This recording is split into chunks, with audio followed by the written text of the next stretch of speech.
जो अकाल तख्त साहब के जत्थेदार साहब ने जो पंजाब असम्बली के स्पीकर को ये बुलाया है, उसकी वजह ये है कि पंजाब सरकार ने एक एक्ट पास किया है और बड़े सीक्रेट तरीके से एक्ट पास कर दिया। किसी को बताया नहीं, दिखाया नहीं, एचपीसी को नहीं दिखाया। और उस एक्ट में ये कह के कि हम सजा बढ़ा रहे हैं बेअदबी की, गुरु ग्रंथ साहब की बेअदबी की सजा बढ़ा रहे हैं, वो उसके आड़ में इन्होंने जो गुरु ग्रंथ साहब के ऊपर पूरा कंट्रोल करने किया है। अब गुरु ग्रंथ साहब प्रिंट कैसे होगा? गुरु ग्रंथ साहब जब प्रिंट होगा तो हर स्वरूप पे नंबर लगेगा, उसको मेंटेन कैसे किया जाएगा, उसका रिकॉर्ड कैसे रखा जाएगा और वो वेबसाइट पे डाला जाएगा, पब्लिक किया जाएगा, सबको दिया जाएगा। उसके बाद जिस किसी सिख ने अपने घर पे गुरु ग्रंथ साहब रखा है वो उसका कस्टोडियन होगा, वो रहत मर्यादा पूरी फॉलो करेगा और अगर उसने रहत मर्यादा फॉलो नहीं की तो उसको 5 साल की सजा होगी। बल्कि ये सारी बातें ये सरकार का काम है। बेअदबी का आप कहो। और दूसरी बात, ये कॉग्निटिव ऑफेंस हो गया, नॉन वेल ऑफेंस हो गया। अब अगर किसी ने अगर मैंने अपने घर पे गुरु ग्रंथ साहब मेरे पास तो है, कोई भी जाके गुरु ग्रंथ साहब का कोई जाके पुलिस में बोल दे कि जी ये जो रहत मर्यादा फॉलो नहीं कर रहे अपने घर पे, बल्कि जरूरी नहीं कि कोई गुरुद्वारा कमेटी हो, जरूरी नहीं कि गुरसिख हो, कोई भी जाके बोल दे कि ये रहत मर्यादा पूरी नहीं मान रहा है, पुलिस को एफआईआर रजिस्टर करनी पड़ेगी। फिर वो डीएसपी उसकी इंक्वायरी करने आएगा। डीएसपी को जरूरी नहीं कि सिख हो, वो जो भी डीएसपी है वो इंक्वायरी करेगा, वो फैसला करेगा कि ये रहत मर्यादा फॉलो कर रहा है कि नहीं कर रहा। और अगर नहीं कर रहा तो सीधी 5 साल की सजा और जमानत भी नहीं होगी।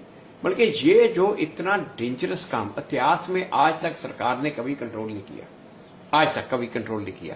और जो पहले सीधा जब भी सरकार ने एक्ट पास किए हैं धार्मिक किसी इशू पे, किसी भी धार्मिक मुद्दे पे जब भी एक्ट पास किया है तो वो एचपीसी से पूछ के किया है। नेहरू मास्टर तारा सिंह पैक्ट में भी यही है, एचपीसी से पूछा जाएगा।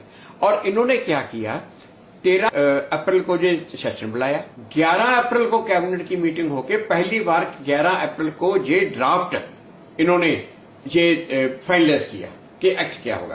कहा ये कि हम सजा बढ़ा रहे हैं, उस सजा बढ़ाने की आड़ में ये पूरे का पूरा ये गुरु ग्रंथ साहब के ऊपर कंट्रोल कर दिया।